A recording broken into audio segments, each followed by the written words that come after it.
today is vehicle platooning and adaptive cruise control. So first thing to mention is that why do we have different names for it? Okay. Adaptive cruise control is something that more people have probably heard about. Maybe you've even driven a car with adaptive cruise control in it. For sure, cruise control is something which is on most vehicles today. So the adaptive version is that you change the speed, you change the speed to match the speed of the vehicle in front. Platooning. So okay, I guess we can go to the next slide. So just a quick definition. Cooperative adaptive cruise control is referred to when you also have communication. So not only you adapt the speed to the vehicle in front, you also have information flowing from the vehicle in front to you and from you to the vehicle in front. When do we talk about platooning? Platooning is a term which indicates when you have the full developed technology. So let's say on the one side of the spectrum, we have cruise control. On the other side, you would talk about platooning.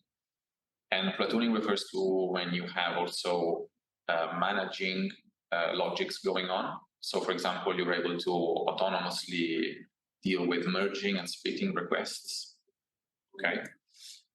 And right, so and then who does platooning? So who platoons them? Maybe it could be a human-driven vehicle in the case of adaptive cruise control. Oh, yeah, okay, sorry, I forgot to mention the broad use case. The use case is driving on a highway. Okay, so very straight road. You need to basically follow the distance of the car in front. Okay, and so it could be a person. So these driver assistance systems, such as ACC, are considered to be between level 2 and level 3 autonomy. So still, these vehicles are not fully autonomous. If you also have the higher the autonomy of the vehicles, the more we talk about platooning, really. And so it could be a human or it could be a connected autonomous vehicle with the platooning. Okay. All right, so this was a quick intro. And now we can have a look at what you're going to be hearing about today. So I boiled it down to 4 different topics, which are these ones. So step 1, motivation. So I put a lot of emphasis on this, actually. So because I really think that if we do something, we should be aware of why it's useful. It shouldn't just be for the sake of exploring the topic from a theoretical point of view. We need to understand how relevant it is for society, right? Then the second topic is going to be ACC, and this is where most of the math is. So this is the difficult part in the middle. After this, we have a small break. Okay. And we'll have a look at the problem formulation and this concept of string stability, which is kind of like the base idea of behind all this platooning. Okay, so then we'll introduce communication, and we'll see how we can massively increase performance and safety if we rely on communication. But then on the flip side, if you rely on communication for safety, you really have to be aware that you might have some adversarial attack. Okay, so this is where this fits in with this course. So the last part. All right, so why platoon? So why should we platoon? Okay, 4 general reasons. One of the most commonly, let's say, referred to reason in literature is the air drag reduction. Okay, we'll have a look at that. It might not be as exciting as it's made out to be in literature, and we'll have a look at why. Second motivation is decrease traffic congestion, and that's, you can pack vehicles closer to each other, so you can have a higher road usage quite intuitively. Increasing safety. So this is actually common to all autonomous driving techniques. We can always claim that if we do things properly, we can have additional safety. So this is not specific to platooning, but it's more about autonomous driving in general. Lastly, decrease the need for human drivers. So as an academic myself, I never gave too much credit to this last motivation, because I was more interested in the sophisticated parts of, let's decrease the air drag reduction and we can save fuel and all this. But then from the industry, somebody coming from the industry is going to be content with his business at the moment, maybe. And if he can increase fuel consumption by 5%, he's happy. But if he doesn't have the drivers, he's going to lose clients. And that's a much more obvious loss in money. So this last motivation is actually very interesting for people in the industry. So, all right. Step 1, air drag reduction. Okay. Yeah, so a little bit of CFD going on. So what happens? So when we have a blunt object, such as a car or a vehicle or a heavy-duty vehicle like this one, traveling through an airstream, what happens is that the air has to squash around the front and then travel around the sides, and then it has to kind of fix the gap at the back of this blunt object. Okay. Simple conservation of energy, Bernoulli equation. We have 3 terms: potential energy, kinetic energy, and pressure. Potential energy doesn't really change because we don't have any altitude variations here. But if kinetic energy increases because the airflow has to accelerate around the front, pressure drops, right? So indeed, so that's what happens, right? So we have a high pressure zone in the front of the vehicle because the airflow is actually being slowed down as it squashes against the vehicle, and then eventually it goes around the sides. So that's why we have this red area in the front of the vehicle. And then at the back, the air has to rush in to fill the gap, so it accelerates a lot, and the pressure drops, and we have this blue area behind. So intuitively, if 2 vehicles are very far away, each one is doing its own thing, and you have pressure pushing you back on the front, and the low pressure area sucking you back from behind. So you have both arrows pointing in the opposite direction of motion. If you get them close enough, you can exploit this low pressure area in the middle so that the vehicle behind actually is sucked forwards. And this is quite obviously how we get, this is a pretty intuitive way to show that we have this aerodynamic efficiency. So, a little bit more subtly, the vehicle in front also has an aerodynamic benefit. It's not as strong as the vehicle behind, but you do have advantages also for the first vehicle. Okay, so that's why the arrows are a little bit tinier if you look at the picture. Okay, so how much, right? So we're engineers, so we have to always think, all right, that's nice, but what are the numbers? How much fuel can we save, right? And this is where it gets a little bit not so exciting, because, so what is the distance at which a human driver would be driving? Okay, because we have to compare not with vehicles at infinite distance, but vehicles traveling at what they would normally travel if a human was driving the car. Okay, various regulations, the average is around 50 meters for vehicles traveling at 90 or 100 kilometers an hour on highway, okay, legally, okay. So that's the blue arrows. So the pictures I got from a paper, which was from the US, so they have distance in feet. So I had to translate them to meters. So that's the number you see below. So around 50 meters. So already, if you look at the graph on the left, the aerodynamic drag reduction is actually not 40% if we go traveling at 30 feet distance, but we have to compare it with around a 20% fuel drag reduction that we would have anyway if humans were driving the trucks, right? So already this is not 40% benefit, it's already 20. This doesn't translate immediately to fuel savings. So it's not that you have a 20% air drag reduction becomes a 20% fuel saving. There's a bit less because you have other factors coming in, right? So we go from a fuel reduction of like 10% for the second vehicle to something which is around 15 or 20% if humans would drive, if we can achieve 10-meter distance or 20-meter distance. Another thing is to say is that, as I mentioned before, these are legal requirements. So if you've ever driven on a highway, you know that probably they're going to be closer, right? So the fuel efficiency is around 5 to 8, 9% in practice, okay? So this is why a company maybe would think of this as, okay, this is a nice thing to have. But then to have this 8% fuel reduction, I have to invest in a lot of technology, and fuel costs are not going to be the main source of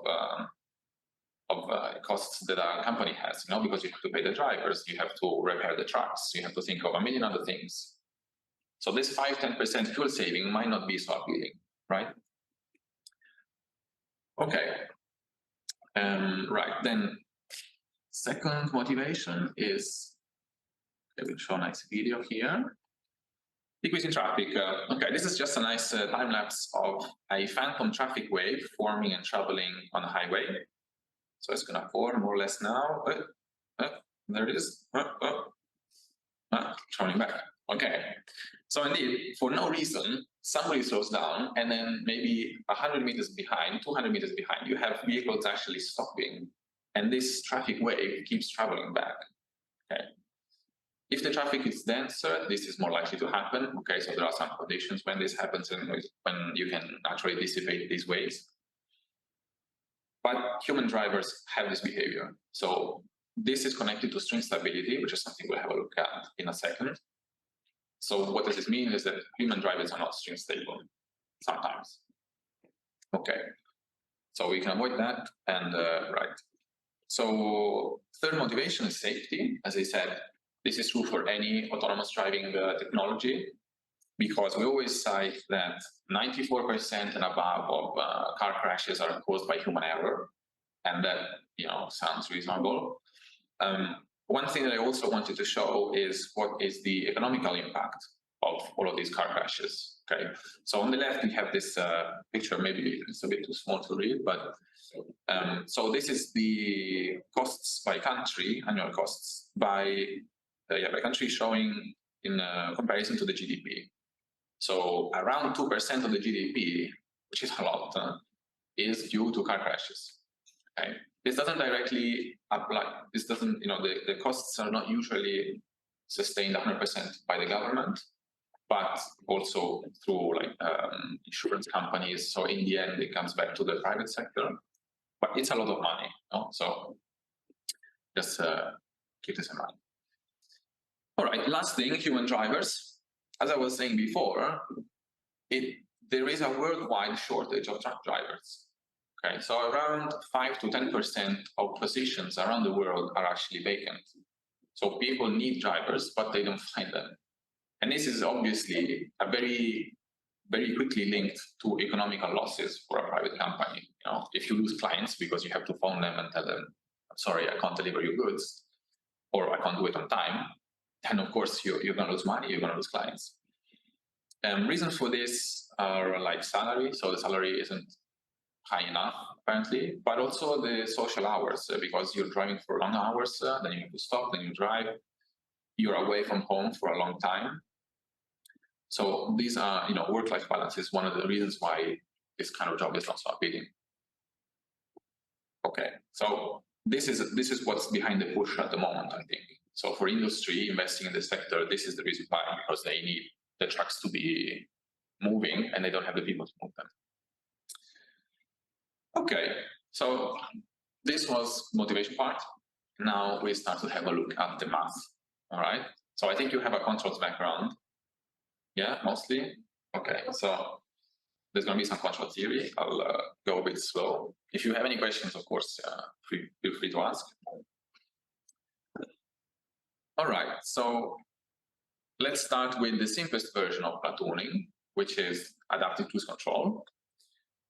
So very broadly, how does this work? We have two vehicles. We can start thinking of just two vehicles, but it could be more. You need to have some sensors to measure the state of the car in front, the state being the distance between them and the relative velocity. And relative velocity, you can actually measure directly with some kinds of radar. So frequency modulated radars can actually measure so Doppler effect radars can actually measure the velocity. If not, you can always derive the distance. Okay, we know that deriving things is never a good idea because you get more noise, but it can be done. So you get the distance between them, you pass this through a controller. The controller usually is designed to work in position, velocity, and acceleration. It outputs a reference acceleration, and then this acceleration needs to be converted into vehicle inputs. Okay, so this is the full spectrum of how it works. Today, we're not going to focus, I'm just going to mention the last part. So what happens when we request an acceleration? How does this get translated into actual throttle inputs to the vehicle? I'm not going to go into the details, but just for you to know that it's there. About lateral control. So yeah, this is the first equation of today. About lateral control, we assume that the dynamics are decoupled because the application is that you're driving very straight on a highway. Okay, so even if you're curving a little bit, it's not going to affect the dynamics too much. And in any case, it's all going to be hidden and relegated to the low-level controller. Like, if you have to steer, maybe you need to accelerate a bit more to give the same acceleration. So a bit more throttle to get the same acceleration. This is all handled there. All right, so this is the very simple second-order model. You can find papers where they also have third-order models, essentially by considering actuator dynamics also. So they consider that the engine isn't 100% reactive, so you might have some time delay in that, and it's an additional transfer function there. So, but for today, let's just keep it a bit more simple. We're going to have a look at the second-order system. Okay. Right, so distance control. Two philosophies you can find. One is that you try to keep a fixed distance with the vehicle in front, which might be more intuitive. Also, yeah. And then second way of keeping a distance is actually by enforcing a set time headway between the two vehicles.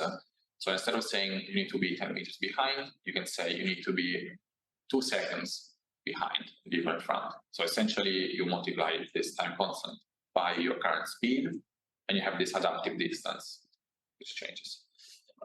For today, we'll just keep it simple, and we'll just think of keeping a fixed distance. Also, because as we've seen, the fuel efficiency benefits really depend on the distance. So if you have a controller that can actually enforce that, regardless of the speed at which you're traveling, it's a bit more, directly correlated. Okay, so this is the controller that we have. Very simple one. So we are introduced some relative position and relative velocities, and the controller is essentially a PT, right? So we have this P tilde times K, that's the proportional part, minus C V tilde is the derivative part. Plus, we have this additional external damping, so this additional term, which is minus KH times the absolute velocity of the car, which is a bit strange, maybe, because we want to keep a fixed distance, so working with relative velocities would make more sense, velocity and position. But this is really absolutely necessary, as we'll see in a second, for string stability. Okay, right. So string stability is the absolute necessity for any kind of platooning technology. What does it mean? What is string stability? String stability refers to the concept of having diminishing amplitudes in the oscillations from the leading vehicle to the following vehicles. Okay. So, yeah, very broadly speaking, if the car in front accelerates or brakes, has a fluctuation in velocity, we should do something which is a bit less. So, dampened out version of that. Okay. The definition of string stability is not univocous, because you can find a few different ones. This is a very common one. So, yeah, I'd say this is the most common one, which is the one I'm showing. And we look at the leading vehicle and the following vehicle, and if we have oscillation reduction between 1 and 2, everybody else has the same transfer function. So then we can say that for an infinite number of vehicles, the property will hold. So that's how we can guarantee that for every vehicle in the platoon, we have this behavior. Okay. Maybe a slightly different definition would be to look at the leader's oscillations and the I+1's vehicles oscillations. So if we check that, then also everybody is going to be further away. So that's another definition that you can find, but it's a bit less obvious, I would say. Okay, a small side note. The string stability is much more demanding than stability for a linear system. So you might look at this very simple linear system and think, okay, that's, we can stabilize that. We have a lot of theory to do so. We have various stability criteria. Actually, string stability is a higher demand, because in a normal linear system, if you miss the reference, you can have a higher actuation to compensate for the reference, right? To bring you back to the reference. So you only have to think about yourself, let's say, in a linear system. But in a platoon, if you accelerate more to compensate for some offset you might have from a reference, then you are creating a bigger offset for the guy behind you, right? So it's much more demanding than simple stability, okay? All right, so the criterion is that G, the absolute value of G, needs to be below 1. So in the body diagram, it has to have a negative deeply count. Okay, a bit of formula. Okay, so this is how to derive the transfer function for the controller that I described before. So I'll walk you through it quite quickly. All right, so we start from our linear controller here. We expand the relative terms, okay? And interesting thing that we can do is that because we've hidden all of the very difficult dynamic parts behind this U, so we're not thinking of air drag, we're not thinking of second order friction terms, they're all behind this U, we can simply write P double dot I is equals to U, which is our input from the controller. We expand all the terms. The annoying part is this T here, because it kind of messes up the transfer function when you try to write it down. So smart thing that you can do is that you can just rename Pi plus 1, you incorporate this D, and you'll call it Pi hat, okay? And of course, all of the derivatives are the same, because this is just a constant, okay? So we expand all these terms, we collect to the left all the terms that depend on the I plus 1 vehicle, and on the right we have everything which depends from the predecessor. Then we go to the Laplace domain. Okay, so everywhere you see a double dot becomes an S, so every dot becomes one S. So we have S squared plus S C K H plus K, which multiplies our current vehicle's position. And on the other side, we have this term here. We then drop this hat notation just because we just need to remember that whatever vehicle 1 is doing, so vehicle 1 is oscillating, vehicle 2 is oscillating, hopefully less, but it's doing it d meters away, okay? So if we just remember this, that there's a fixed distance of equals to d, then we can just think that, oh, this one's oscillating, around two slightly different set points. Okay, so then this is the transfer function, all right? Okay. Now, let's try to enforce the string stability, okay? We see that we have 1, 0, and 2 poles, okay? So intuitively, string stability, because we need to have the magnitude is always below the 0 dB line, we need to ask, what are we asking? We ask that the 0 is after at least one of the poles. So it has to be at least one pole, then a 0, then a pole. Could be 2 poles and then the 0, that's also fine. But we cannot have a 0 before the 2 poles. Otherwise, we get the picture on the right, and we have string instability. All right, this is not so trivial. So this is just to show why do we need this external damping, okay? So let's imagine that we dropped the external damping. So we set H equals to 0, okay? What happens is that the first 0 becomes K over H, and the 2 poles are now, that's the expression for the 2 poles, okay? We then, also to make things more intuitive, let's assume we also have a critically damped system, okay? Which means that whatever's under the square root is equals to 0. This just makes it easier to explain. So c squared minus 4k equals 0. What does that mean? C becomes 2 square root of k. We substitute this into the expressions of the zeros and the poles, and we end up having that the 0 is in square root of k divided by 2. The poles, which are now coincident, are in square root of k. So we are in this situation here. So whatever we do, however we choose the gain k, we have this unescapable reality that we have an unstable, not a string stable system, okay?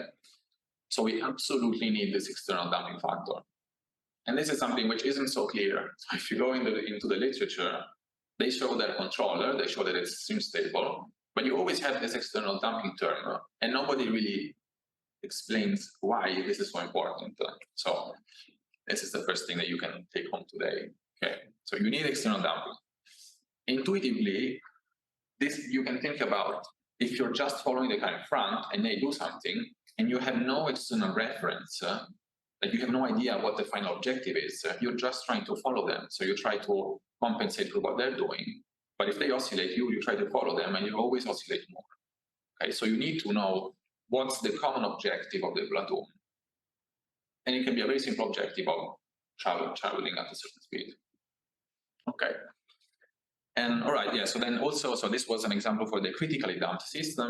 If it's not critically damped, still the same applies, because, okay, if k goes to infinity, which means that we have an under-damped system, the poles stay where they are because they just become complex, so they just leave the real axis, and the zero becomes smaller, so it's actually worse.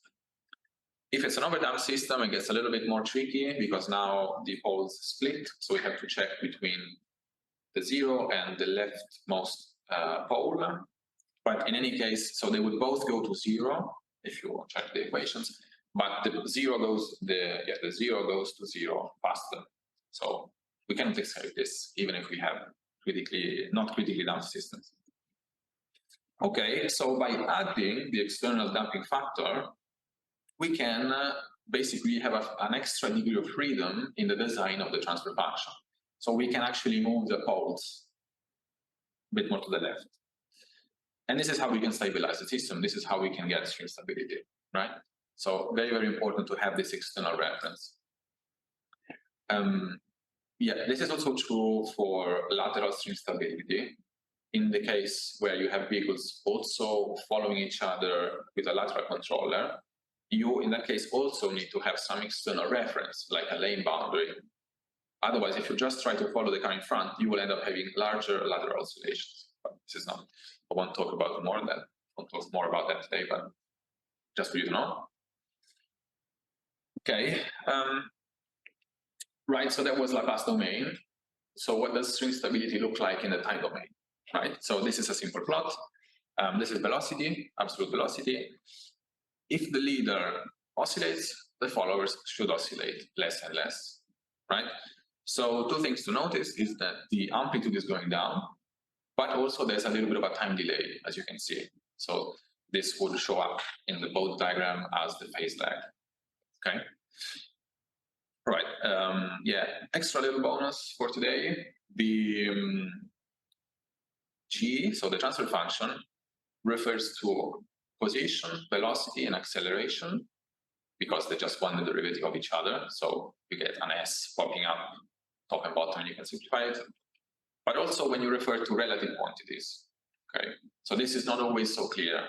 Now, is it relative velocities or is it absolute velocities? It's actually the same, okay? And this is a simple way to show it.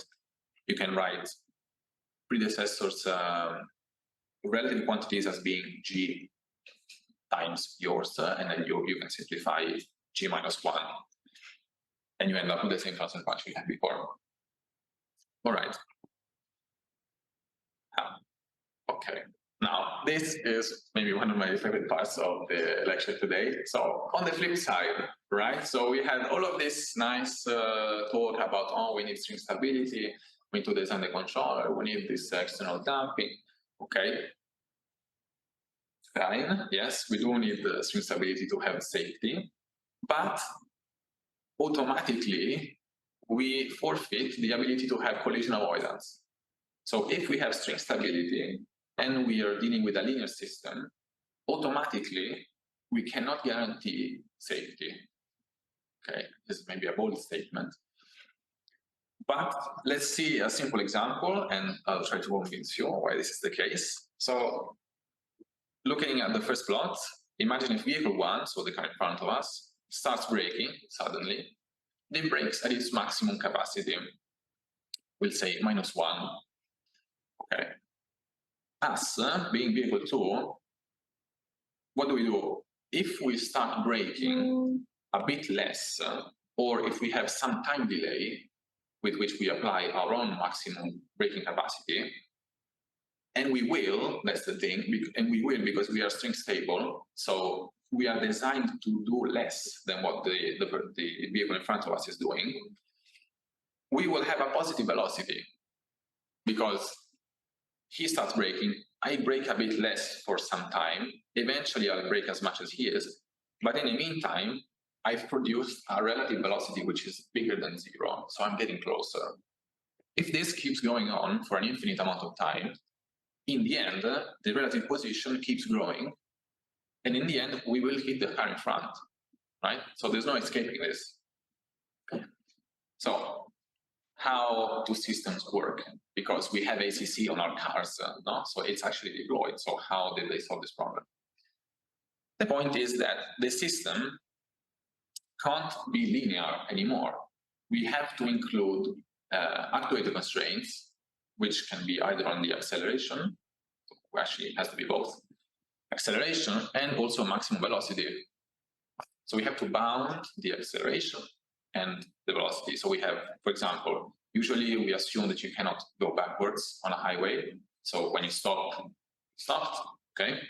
You know, it seems pretty obvious, but it's not a linear system anymore. So that's the thing. All of our theory that we've had for linear systems, it doesn't really apply anymore because it's not a linear system. Okay, so how does this usually get implemented in practice? You have your ACC controller, which has all these string stability properties. You then pass it through an emergency controller, which does some kind of reachability analysis reasoning. Okay. Reachability analysis in this case is quite simple, which means essentially if the car in front of me starts braking now, does an emergency brake now, will I be able to not hit it? If the answer is yes, then okay. If the answer is no, it means that you're too close and you need to brake now, because if the car in front of you brakes, then you're gonna hit. This is a very simple version. Of course, there's more sophisticated approaches, such as introducing the chance that the vehicle in front of you might brake all of a sudden. And, you know, what is his maximum braking capacity? Is it the same as mine? Is it a little bit different? What is my braking capacity? Is it what I've written on my, on the technical sheet with my car? Is it something a bit different? So you can have a chance-constrained version of this. Same. So it can be more sophisticated, but this is the basic reasoning. Okay. All right. So, all right. This is okay. So this was the most math intense part, and I think how are we for time? So do you want to have a break, or should I just keep going? Yeah, you just keep going for it. Okay. All right. So yeah. So this was the math. We had a look at these core concepts, and now we will introduce communication. Okay. So communication, what does this bring? It brings a whole load of new possibilities. Because from the platoon control side, you now, if you include communication, so two things you can do. One is that you can have access to the states and control inputs, not only on the vehicle in front of you, because that was the one that we were able to measure with our sensors. You can have access to the states of all the vehicles in the platoon. So now you can design an exponentially more complex amount of controllers instead of the simple one that we saw before. Because you can have the velocity of two cars in front. I want to do something which is kind of in between the car in front and the one in front of that one. All of these things. Second thing is that we can now communicate our intentions to the car behind us.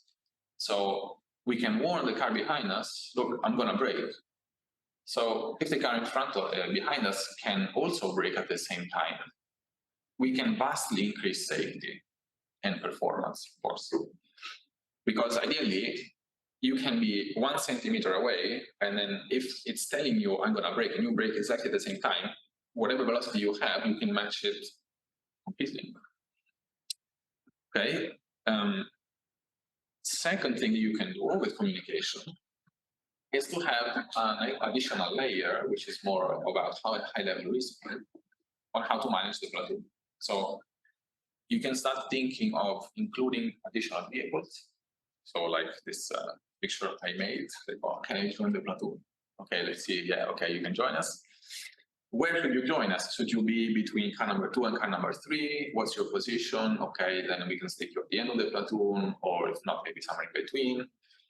So maybe some cars need to create some space for you to join. And then what happens when somebody wants to leave the platoon? You have a big gap. Okay, so let's fix this, let's rearrange the platoon.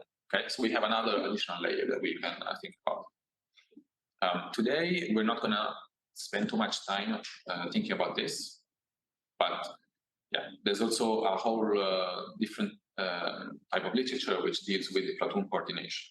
But today we'll speak more about control. All right, so as I mentioned, a realm of possibilities, because now you can have a lot more platoon topologies, right? So yes, so this is I anticipated this before. So yeah, and then the preemptive action. So you cannot actually act before the vehicle in front acts. So you not only can design a feedback controller, you can have a feed forward action on top of that, which massively increases performance. An additional thing you can do, thanks to communication, is even have some more complex and more high, let's say, some more advanced control techniques. For example, MPC. Because if you not only communicate what, how much you're giving the throttle now, so how much you're accelerating now, but also if you communicate your intentions for the next 5 seconds, maybe, the car behind you has the chance to design a cost function, for example, inside of an MPC, where you can get a good trade-off between different objectives. For example, how closely do I want to follow? How much should I accelerate or brake? So you can also include, for example, passenger comfort inside of the control objectives now. You know, so communication really has a lot of advantages. So that's why, if you think of platooning, you have to think of communication. So it's really a part of it. All right, quick word about platoon topologies. Right, so before we had a look at predecessor follower topology. So yeah, car number 1 follows car number 2, and going back. Yeah, topology doesn't necessarily refer to a specific thing being communicated, because yeah, it's not just acceleration. You could communicate different things, and you could still call it topology. Yeah, for example, we are using just sensors to measure the state in front, and you would still say that we have a predecessor follower topology, because that's how the information flows. Okay. Predecessor leader following is essentially the same, plus you have a communication link from the leader to all of the other cars. And this is actually very popular. So in a lot of works they use this, because it gives you this external reference to all of the other cars. So we've seen how we need an external damping to have string stability. Instead of having an absolute value of velocity, we can just say you should try to match the velocity of the leader plus regulate the distance, as we've said before. So this is why it's so popular, because we need this external reference to stabilize the platoon. Okay, bidirectional following, you have so the cars also communicate with the one behind them. So in this case, you'd have some kind of consensus going on between, let's say, a car which is in between 2 others. So you could try to stay in the middle of the 2, which is actually something that we also do as humans.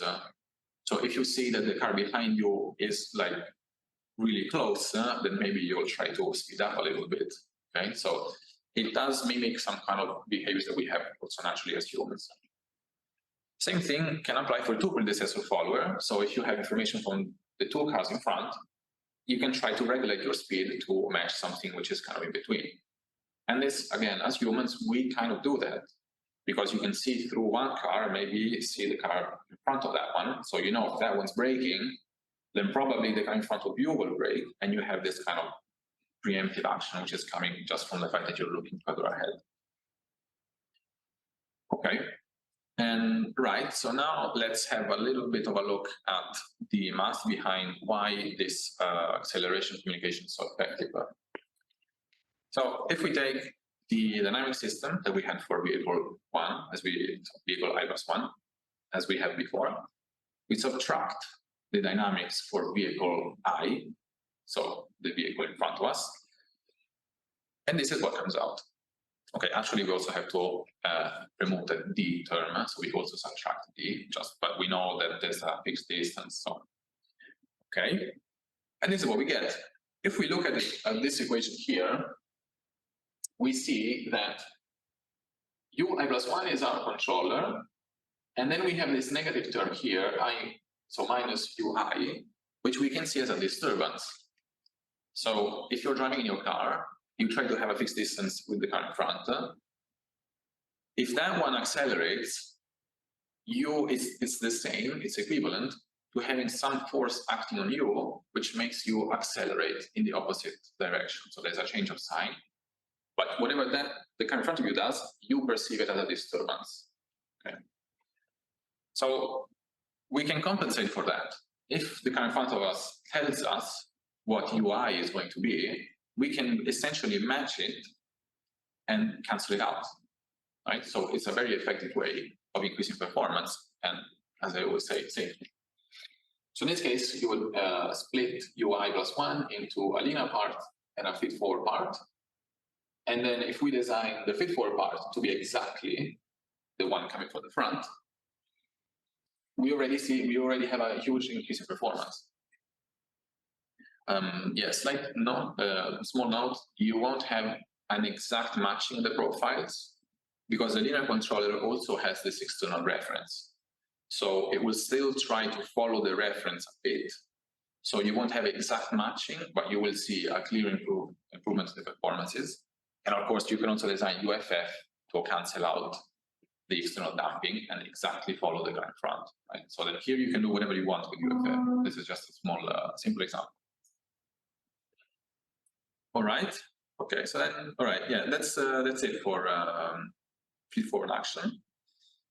Okay. So this actually brings us to the last part of the lecture today, cyber attacks, because we have communication now. So we've opened up the system, and we also rely heavily on communication to have safety. So apart from the performances, we rely on communication for safety. And where there is communication, how in practice is this achieved? Okay, so no, this is wrong slide. But we do this with wireless communication, which is inherently more easy to hack. Okay. So this is just one slide to say that not only communication can be a problem, we can also have trouble on our sensors. Okay. So this is generally referred to as sensor spoofing. So you can fake information and have different measurements coming from the sensors. A very common thing to spoof is a GPS because it also relies on communication essentially, right? Because you have each satellite sends a signal where it's basically signal contains information of where the satellite is. So it has the information of the orbit of the satellite.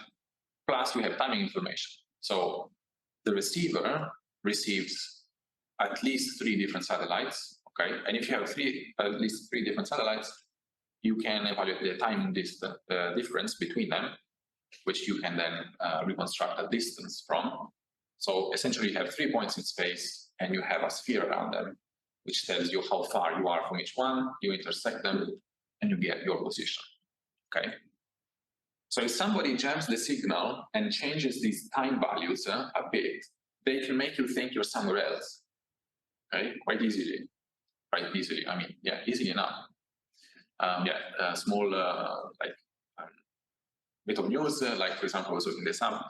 Now that there's an ongoing war in Ukraine, there are some GPS jamming stations close to the Russian border, and some airlines had to actually change routes because they were unable to rely on GPS. So a lot of aircraft navigation systems rely on GPS, and it's relatively easy to jam or to spoof. Okay. Much harder it is to jam or spoof a more physical system, something which is more related to, let's say, physics rather than communication. But it is possible. So this was something which was a bit scary to find out. But you can essentially make a pedestrian disappear from a LiDAR scan, right? So you see a pedestrian, there's nothing. And this is quite scary because a LiDAR is thought of as something which is very, very reliable, right? Because it sends out its laser scan, you get the signal back, you measure the time, and you have the distance. But it is possible to spoof it because it relies on this timing. So if you have some way of blocking the laser signal and sending it at the right time, you can essentially camouflage the distance, right? So in this study, they show that with a relatively simple device, which has basically a lens, a timer, and a laser emitter, you can make somebody disappear. Okay. But you need to have a physical device there. So in general, the conclusion of this introduction is that communication is more valuable than sensors. So in our case, we'll assume that the sensors are reliable. Okay. We know, but now you know that maybe it's not 100% true, but it's an assumption that we make. Okay. All right. So yes, attacks on communication. Whenever we talk about connected autonomous vehicles, we always refer to the term VANET, which stands for Vehicular Ad Hoc Network. So I was a bit confused. I was like, oh, is this a communication protocol, or what is it? This just means that there's a network. Okay. How would you do it in practice? Wi-Fi. So in the end of the day, cars communicate with Wi-Fi. Okay. If not, you could use cellular technologies like 5G, so which maybe is a little bit more versatile. But in any case, it's Wi-Fi. So you have secure Wi-Fi protocols and all of that. There is a lot of cybersecurity, which has been pointing to the direction of making Wi-Fi more secure. But it is, in the end, vulnerable. So you cannot rely 100% on Wi-Fi never being breached. Okay. So for us, coming from a control background, how do we handle this kind of attacks? We assume that whatever comes from the communication would be unreliable. Okay. So this is a key difference between cybersecurity and cyber-physical security, or cybersecurity of physical systems. The part that you cannot hack is the physical part. So I'll have a bit more of a discussion on that later, but this is just to give you a first idea. Other versions of this, so you could either have an attack on the communication itself, or you could have some kind of malware which some way, somehow found its way onto a vehicle. So you could even have a legitimate member of the platoon communicating fake data, and maybe it doesn't even know. Okay, so this is kind of the scenario you might find. All right, types of attack. Maybe you heard about this before, maybe not, just a quick survey. Common one is denial of service, which can be also referred to as jamming attack. So essentially you cut communication between the vehicles. In practice, this is achieved by, usually it's achieved by flooding the network with all sorts of messages, like a lot of messages altogether, and it kind of overloads the hardware capacity. And it can be surprisingly easy. Like if you go on Amazon, you can buy for 20 euros a USB stick Wi-Fi jammer. Okay, I'm not sure how strong it can be, but it's surprisingly quite easy. Okay. Eavesdropping, right? Somebody breaches your security and is able to look at the messages that you're sending, right? Typically, they'll try to find some confidential information that you wouldn't want to share. Or it could be just the first phase of a more sophisticated attack, such as a replay attack. So first you listen to the messages, you assimilate behaviors. So in our case, it would be acceleration patterns, for example. So you record some legitimate data. And then on a second phase of the attack, you would then replay the data, which is now legitimate. Okay, looks legitimate, but it was of a few days ago. Okay. Another version of this would be to just include a time delay in the communication network. So the messages are not altered, but they're just, they have a bit of a delay. And if you have ever tried to stabilize a robotic system, so an actual physical vehicle, for example, with time delays are going to destroy you immediately. So this is actually a very, very strong way. With very little effort, you can completely destroy the stability of a system by introducing 0.2 seconds of a time delay. Actually, it's already enough, but okay. More sophisticated version of this even further is fake data injection, which kind of is all of these attacks can be grouped into this family, because in some way or other, you're modifying the actual messages and then putting something else out. So, for example, a denial of service attack, you can see it as a fake data injection where you just put zeros. So whatever signal it is, you just say 0. Okay. Okay, right. So this is a bit more into the topic of why cyber-physical security is different from cybersecurity. And this is what I meant. So physics cannot be hacked, right? So the assumption is that until you have some sensors that are reliable, so we know now there's a little asterisk on these reliable sensors, but if they're reliable, you can measure reality, and nobody can do anything about that. You know, so you can't make gravity become positive. There's no way. Okay. So this cyber physical security has a lot of similarities with fault detection, because it's essentially detecting an anomaly between what you expect, which is being communicated, and what you actually measure. Okay. A slight difference is that in fault detection, and I think you'll have another guest lecture sometime in the future. You have a lecture on that. You assume that faults are going to happen in a random way. So maybe one sensor is faulty, but not more. Okay, so already having 2 faulty sensors at the same time is a bit atypical. But for sure, the faults are not going to happen in a strategic manner. So, for example, if you were to design a cyber attack, maybe you will design a distance measurement to be more, and then your acceleration to be less, so you can compensate for one another. So you can have sophisticated faults, which we assume are a cyber attack. Okay. Right. So there are various ways of actually doing this fault detection, for example, and in our case, cyber attack detection.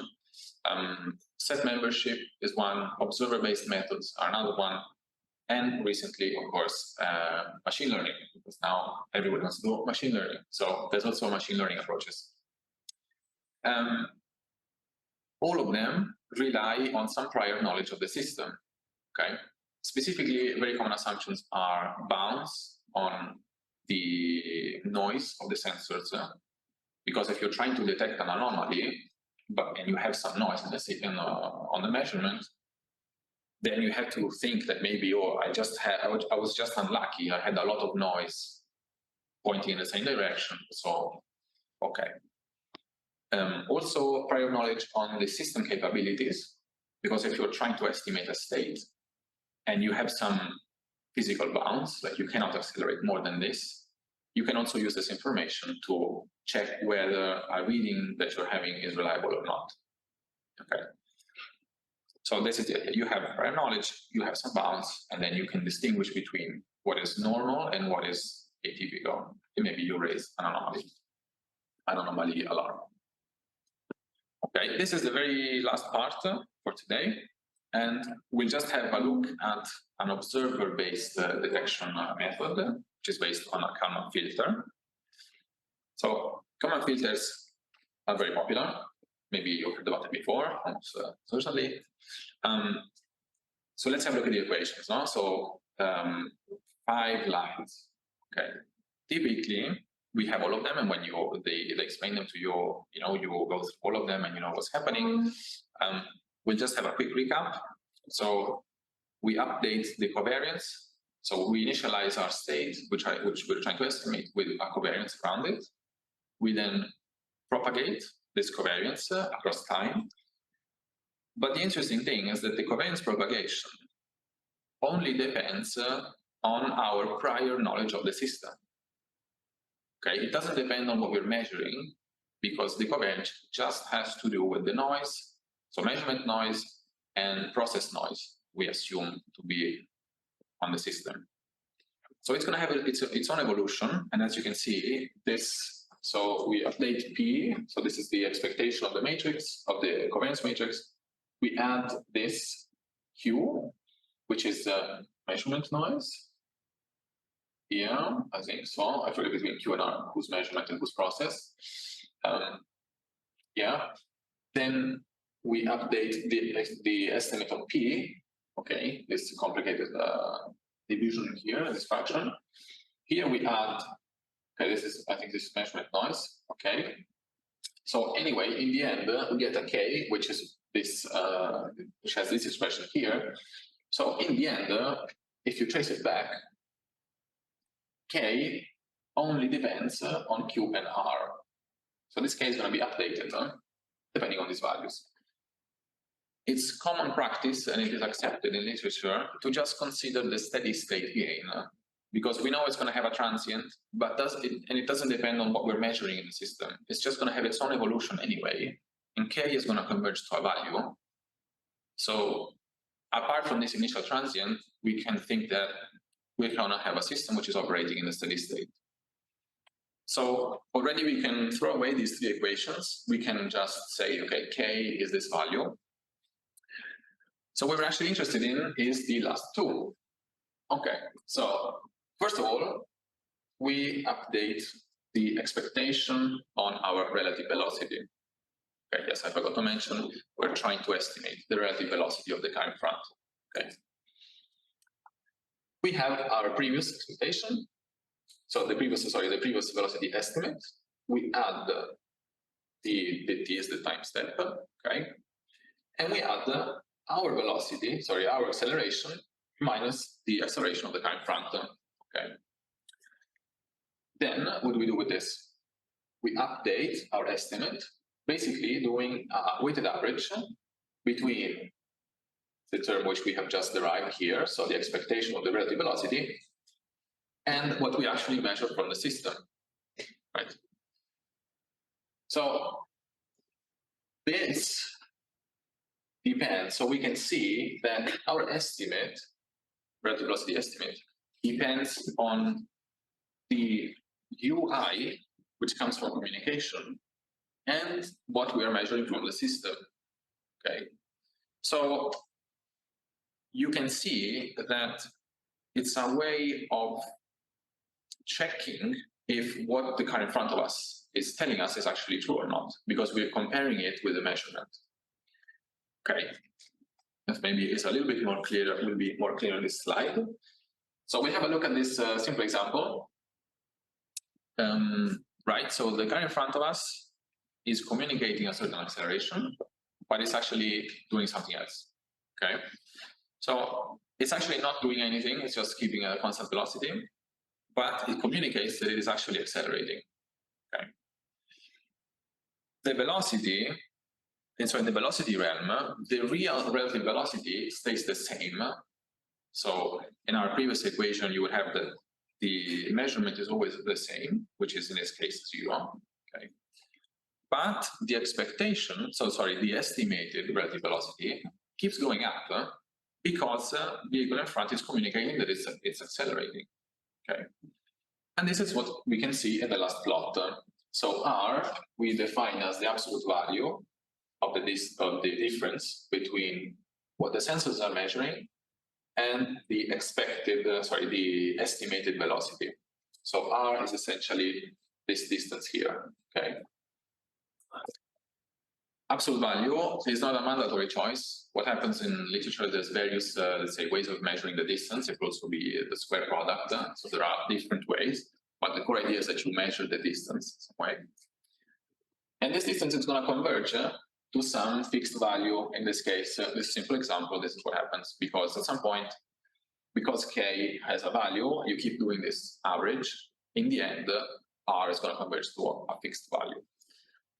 If you design a threshold, which is less than this constant value, of course, you can detect that at some point something is going wrong. Because at some point you'll have this flag that there's too much difference between what the person in front of me is telling and what I'm actually measuring. Okay. The important part is that you keep adding these contributions. So you have to keep integrating the effect of what the car in front of you is telling you. And this is what is happening if we look at the previous equation. So this is what's happening here. So we keep doing this weighted average. So we keep integrating this difference here. So the discrepancy is originated here, but we keep adding it. Otherwise, maybe we would see just a blip and we wouldn't see the long-term effects of it. Okay. And yeah, so there's more sophisticated approaches, of course, with adaptive thresholds. And then you can have, there's various things, but this is just a simple example of observer-based anomaly detection. Okay. And I think this actually concludes everything. So this is the end for today. And yes, thank you very much for your attention. If you have any questions, feel free.